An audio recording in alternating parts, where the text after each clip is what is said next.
ಇನ್ನು ಮುಖ್ಯಮಂತ್ರಿ ಸಿದ್ದರಾಮಯ್ಯನವರ ನಂತರ ಸಿಎಂ ರೇಸ್ನಲ್ಲಿರೋದು ಡಿ ಕೆ ಶಿವಕುಮಾರ್ ಅವರು ಮಾತ್ರ ಅನ್ನುವಂಥ ಮಾತನ್ನ ಆಡಿದ್ದಾರೆ. ಯಾರು? ಅವರ ಜೊತೆಗಿರುವಂಥ ಅನೇಕ ಶಾಸಕರು ವಿಚಾರದಲ್ಲಿ ಒಂದು ಸ್ಪಷ್ಟ ಚಿತ್ರಣವನ್ನು ಕೊಡ್ತಾ ಇದ್ದಾರೆ. ಬೇರೆಯವರು ರೇಸ್ನಲ್ಲಿದ್ದಾರೆ, ಆದರೆ ಅದು ಕಾಲಕ್ಕೆ ತಕ್ಕಂತೆ ತೀರ್ಮಾನ ಆಗುತ್ತೆ ಅನ್ನುವಂಥ ಮಾತನಾಡಿದ್ದಾರೆ. ಸದ್ಯಕ್ಕೆ ಸಿದ್ದರಾಮಯ್ಯ ಅವರು ಬೇಡ ಅಂದಾಗ ಆ ಸ್ಥಾನದ ರೇಸ್ನಲ್ಲಿರೋದು ಡಿ ಕೆ ಶಿವಕುಮಾರ್ ಮಾತ್ರ. ಈ ಅವಧಿಯಲ್ಲಿ ಡಿ ಕೆ ಶಿವಕುಮಾರ್ ಅವರಿಗೆ ಅವಕಾಶ ಸಿಗುತ್ತೆ. ನಮ್ಮ ಹೈಕಮಾಂಡ್ ಈ ಬಗ್ಗೆ ಸೂಕ್ತ ತೀರ್ಮಾನ ಕೂಡ ಮಾಡುತ್ತೆ ಅನ್ನುವಂಥ ಮಾತನ್ನ ರಾಮನಗರದಲ್ಲಿ ಶಾಸಕ HC ಬಾಲಕೃಷ್ಣ ಅವರು ಈ ಹೇಳಿಕೆಯನ್ನ ಕೊಟ್ಟಿರೋದು.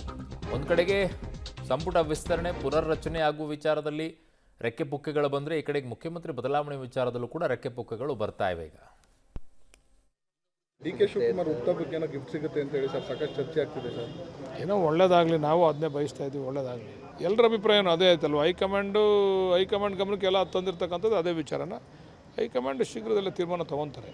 ರಾಹುಲ್ ಗಾಂಧಿ ಅವ್ರಿಗೆ ಫೋನ್ ಮಾಡಿ ಕೇಳ್ತೀವಿ, ಏನಾರು ಅವ್ರು ಹೇಳಿದ್ರೆ ಹೇಳ್ತೀವಿ ನಿಮಗೆ. ನಾವು ಹೆಂಗೆ ಹೇಳೋದು, ಹೈಕಮಾಂಡ್ ಮೇಲೆ ಹೇಳಿದ್ದೀವಿ, ಹೈಕಮಾಂಡ್ ಗಮನಕ್ಕೆ ತಂದಿದ್ದೀವಿ, ಅವ್ರು ತೀರ್ಮಾನ ಮಾಡ್ಬೇಕು, ಹೈಕಮಾಂಡ್ ತೀರ್ಮಾನ ಮಾಡ್ಬೇಕು. ನಾವು ನಾಳೆಗೆ ಮಾಡಿದ್ರು ಖುಷಿ, ನಮಗೆ ಇನ್ನೊಂದು 6 ತಿಂಗಳಿಗೆ ಮಾಡಿದ್ರು ಖುಷಿ, ಯಾವಾಗ ಮಾಡಿದ್ರು ಖುಷಿ ಅಷ್ಟೇ.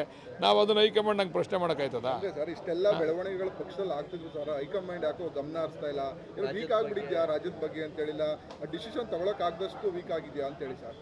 ಅದ್ರ ಬಗ್ಗೆ ನಾವು ಹೈಕಮಾಂಡ್ ಹತ್ರ ಮಾತಾಡ್ಬಿಟ್ಟು ನಿಮ್ಗೆ ಗಮನಕ್ಕೆ ತರ್ತೀವಿ. ಅದು ಯಾಕೆ ಮಾಡ್ತಾರೋ ಡಿಲೇ ಅಂತ ಗೊತ್ತಿಲ್ಲ. ನಮ್ಮ ಹೈಕಮಾಂಡ್ ಆ ಥರ ವೀಕ್ ಇಲ್ಲ, ಆದರೆ ಸಾಧಕ ಬಾಧಕ ಸ್ವಲ್ಪ ಚರ್ಚೆ ಮಾಡ್ತಾ ಇದ್ದಾರೆ. ಅದನ್ನು ತುಲನೆ ಮಾಡ್ಬೇಕಲ್ಲಪ್ಪ, ಎಲ್ಲ ನೋಡಬೇಕು, ಏನಾಗ್ತದೆ ಏನಾಗಬೇಕು ಅಂತಕ್ಕಂಥದ್ದು. ಅದಕ್ಕೆ ಸ್ವಲ್ಪ ನಿಧಾನ ಆಗ್ತಾ ಇದೆ. But high command